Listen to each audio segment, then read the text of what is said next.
Students, welcome back in my 7th video of chemistry for class 10, second chapter.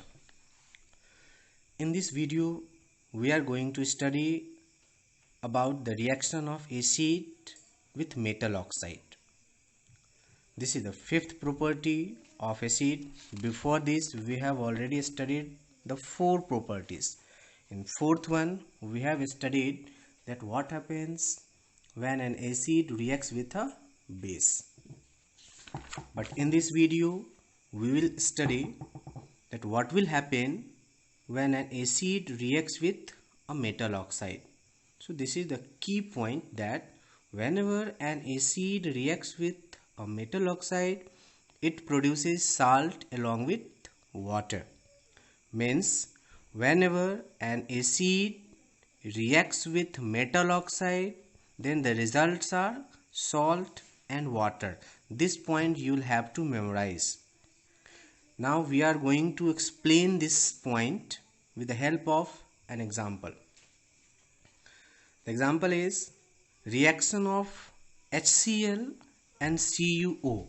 This HCl is hydrochloric acid and CuO is copper oxide. This hydrochloric acid, when reacts with copper oxide, means metal oxide, then what will happen, that we have to know. One acid and one metal oxide will have to take. So this is the acid and this one is the metal oxide. Acid plus metal oxide. What we have studied, that salt along with water are produced. So when we have to write HCl plus CuO, we have to focus that what is going to be reacted. This is acid and this is the metal oxide. So results are salt and water. So first of all, we have to write water in it, one product.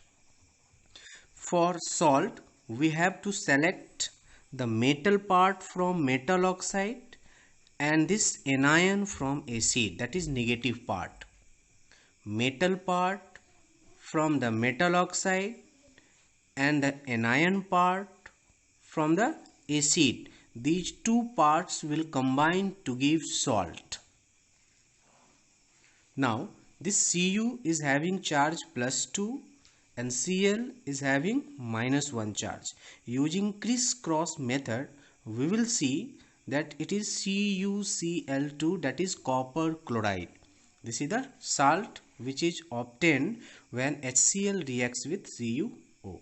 Means whenever an acid reacts with copper oxide, means metal oxide, then a salt and water are produced. This salt is here copper chloride. What is there to know is that acid plus metal oxide, the results are salt and water, and in its previous video we have studied that whenever an acid reacts with a base, it produces salt and water. Acid plus base, the results are salt and water. Here acid plus metal oxide, then the results are salt and water. Means metal oxides are basic in nature. This metal oxides acts as a base. That's why I have written here metal oxides are basic in nature. This metal oxide, as for example, we have taken about CuO, copper oxide, whose color is black. When this metal oxide, that is copper oxide, reacts with an acid, it produces salt, copper chloride. The color of this copper chloride is bluish green, light green, you can say it as bluish green. Means this copper oxide, whose color is black, when reacts with an acid HCl, it produces copper chloride whose color is bluish green. Acids are corrosive in nature. Very important point is this. Acids are corrosive in nature. Means acids can cause burns on skin and destroys cloths, metallic structures and many more things. We can say that acids are corrosive in nature, and what is the reason behind it? That acid causes burns on skin. Whenever we put some drops of acid on any skin, it causes severe burns, and whenever some drops of acids are put over cloths, metallic structures, wood, etc., then it also destroys them. So we can say that acids are very corrosive in nature. This is all about in the 7th video. I hope that you are able to understand it. Dear students, do not just watch my video. After watching my video, you have to understand it very clearly and prepare the note in sequence wise. Thank you. Thank you for watching my video.